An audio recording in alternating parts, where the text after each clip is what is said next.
Selamat pagi Bapak Ibu yang sama-sama dikasih dalam Yesus Tuhan. Kita bersyukur kembali pada saat ini semata-mata karena kemurahan dan karya Allah yang kita responi dengan iman pengharapan kita. Kita rindu disapa serta Tuhan pada saat ini. Mari siapkan waktu kita, hati kita untuk bersama-sama duduk di sekitar sabdanya. Mari berdoa. Padamu ya Allah, saat ini bersama-sama kami naikkan pujian syukur kepadamu. Kemurahan perkenan-Mu, Engkau layakkan kami duduk di sekitar sabda Allah. Kami rindu untuk disapa sabda-Mu. Bersabdalah, kami telah sedia mendengar firman-Mu. Dalam nama Tuhan Yesus kami berdoa. Amin. Saudara-saudara yang kekasih Tuhan, Artos edisi Kamis 4 November 2021, bacaan kita dari kitab Rut, lanjutan kemarin, Rut pasal 1 ayat 18 sampai 22. Firman Tuhan berbunyi demikian. Ketika Naomi melihat bahwa Rut berkeras untuk ikut bersama-sama dengan dia, berhentilah ia berkata kepadanya. Dan berjalanlah keduanya sampai mereka tiba di Bethlehem. Ketika mereka masuk ke Bethlehem, keempat seluruh kota itu karena mereka. Dan perempuan-perempuan berkata, Naomikah itu? Tetapi ia berkata kepada mereka, janganlah sebutkan aku Naomi, sebutkanlah aku Mara, sebab Yang Maha Kuasa telah melakukan banyak yang pahit kepadaku. Dengan tangan yang penuh aku pergi, tetapi dengan tangan yang kosong Tuhan memulangkan aku. Mengapakah kamu menyebutkan aku Naomi? Karena Tuhan telah naik saksi menentang aku, dan Yang Maha Kuasa telah mendatangkan malapetaka kepadaku. Demikianlah Naomi pulang bersama-sama dengan Rut, perempuan Moab itu, menantunya, yang turut pulang dari daerah Moab, dan sampailah mereka ke Bethlehem pada permulaan musim menuai jelai. Demikian sabda Allah. Pengarang kitab Rut tidak dikenal. Yang kita tahu adalah bahwa peristiwa yang diceritakan di dalam kitab ini terjadi selama zaman para hakim memerintah. Ini berarti sekitar periode kegelapan dalam sejarah Israel. Kitab Rut menunjukkan kepada kita bahwa pada waktu keadaan terburuk sekalipun Allah bekerja di dalam dunia ciptaannya. Berikut bacaan kita berbicara masalah karya Tuhan dan respon iman. Karya Tuhan dan respons iman. Cara Tuhan bekerja di tengah-tengah umatnya memang unik dan tidak dapat diduga. Di dalam kitab Hakim-Hakim, Tuhan bertindak tegas dan keras secara langsung menyikapi perselingkuhan rohani umat Israel. Namun dalam kitab Rut ini cara kerja Tuhan sedikit berbeda. Nama Elimelech, artinya Allahku Raja, seharusnya mencerminkan iman si pemilik nama. Namun dia membawa Naomi, istrinya, beserta kedua anaknya meninggalkan Israel untuk menetap di Moab. Kedua anaknya kemudian menikah dengan perempuan Moab, padahal Israel harus menjaga kemurnian iman dengan tidak mengawini bangsa penyembah berhala. Seiring berjalannya waktu, Naomi lalu menjadi janda karena suaminya meninggal. Keduanya pun kemudian menyusul suaminya. Betapa sedihnya menjadi janda di negeri orang. Tidak ada lagi yang dapat menjadi sandaran hidup. Sampai akhirnya Naomi memutuskan untuk kembali ke Israel karena ia mendengar Tuhan telah memperhatikan umatnya dan memberikan makanan kepada mereka.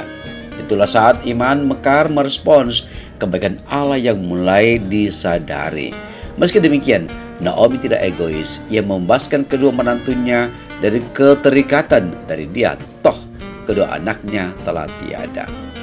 Tindakan Orpa pulang ke rumah orang tuanya sangat wajar menurut ukuran dunia. Ia taat pada perintah mertuanya dan memang sudah tidak terikat dengan Naomi. Namun tindakan Rut melampaui itu karena ia melihat dengan kacamata iman.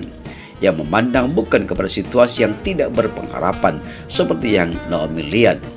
Iman Naomi pun bergumul, bertumbuh mengatasi apa yang ia sedang rasakan.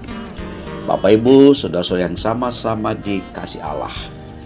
Baik iman yang polos seperti Rut maupun yang bergumul seperti Naomi, kedua-duanya Tuhan terima.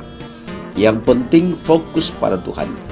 Dekatkan diri padanya agar kita bisa melihat menembus kabut kehidupan kepada Allah pemilik kehidupan ini. Roh Kudus menuntun dan membimbing serta Yesus Kristus memberkati kita sekalian. Amin. Bapak, Ibu, saudara-saudara yang sama di kasih Tuhan, mari berdoa. Padamu, ya Allah, kembali kami Engkau perlihatkan dua sosok perempuan, dua sosok janda, dua sosok perwakilan bangsa yang berbeda, dan dua sosok perwakilan keimanan yang berbeda.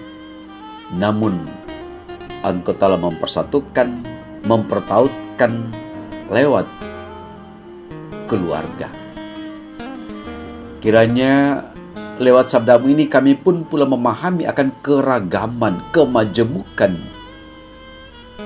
dan pula dalam kondisi situasi masing-masing kami, khususnya dalam kondisi lemah, dalam kondisi terpinggirkan, dalam kondisi tercecer, dalam kondisi termarginalkan.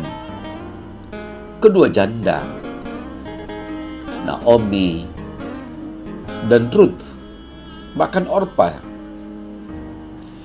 Namun iman pengharapan mereka bahwa begitu polos imannya Ruth dan Naomi dengan bergumul tentang imannya, Tuhan tunjukkan bagi kami bahwa itulah cara Allah unik di dalam melihat, di dalam menuntun, di dalam membimbing dan mematangkan umatmu sendiri. Allah Bapa di surga, kiranya kami pun pula senantiasa dipeliharakan oleh Allah Roh Kudus untuk senantiasa pula melihat sisi lain dari kehidupan ini, bahwa Allah turut berkarya, Allah turut bekerja dalam setiap keberadaan masing-masing kami. Kami selalu berdoa dan senantiasa mendoakan para janda, anak yatim, dan para single parents, single dalam rangka mengemban tanggung jawab mereka. Tugas rangkap yang mereka emban begitu berat dalam keterbatasan, namun Allah tidak pernah membiarkan. Selalu mendoakan Tuhan untuk memimpin mereka sekalian, sehingga tak berpengharapan berkenan dalam iman pergumulan mereka dan ketulusan dan kepolosan iman mereka, bahwa hanya Allah lah yang tetap menuntun membimbing mereka, dan karya Allah akan mewujud dalam kehidupan mereka. Seluruh jemaat Tuhan dalam kehidupan mereka masing-masing, ya Allah, dalam persekutuan, di tengah keluarga, di tengah kerukunan, bahkan di tengah masyarakat bangsa ini, kami percaya tangan kasih-Mu akan berikan terbaik bagi kami. Pemerintah, bangsa, negara kami saling doakan, Tuhan memberkati, berikan hikmat, sehingga bersama-sama tetap menyaksikan kuasa kasih Allah, dan khususnya dalam memedulikan para janda, anak yatim piatu, dan para fakir miskin yang terpinggirkan, yang tercecer, dan yang termarginalkan. Inilah doa kami, ya Allah, pengharapan kami, para syukur kami, dengarkanlah karena semuanya kami alaskan dalam nama Yesus Tuhan kami hidup. Amin. Bapak Ibu, demikianlah renungan kita pada pagi hari ini, karya Tuhan dan respons iman. Dua sosok perempuan janda, namun tetap tegar, berpengharapan pada Tuhan. Kiranya kita pun pula merespon karya Tuhan dalam hidup kita pada hari ini dan hari-hari mendatang. Selamat pagi, salam sejahtera, tetap diingatkan untuk tetap menjaga protokol kesehatan dengan memakai masker, menjaga jarak, mencuci tangan, dan saling memedulikan satu dan yang lain. Selamat pagi, Tuhan beserta kita. Amin.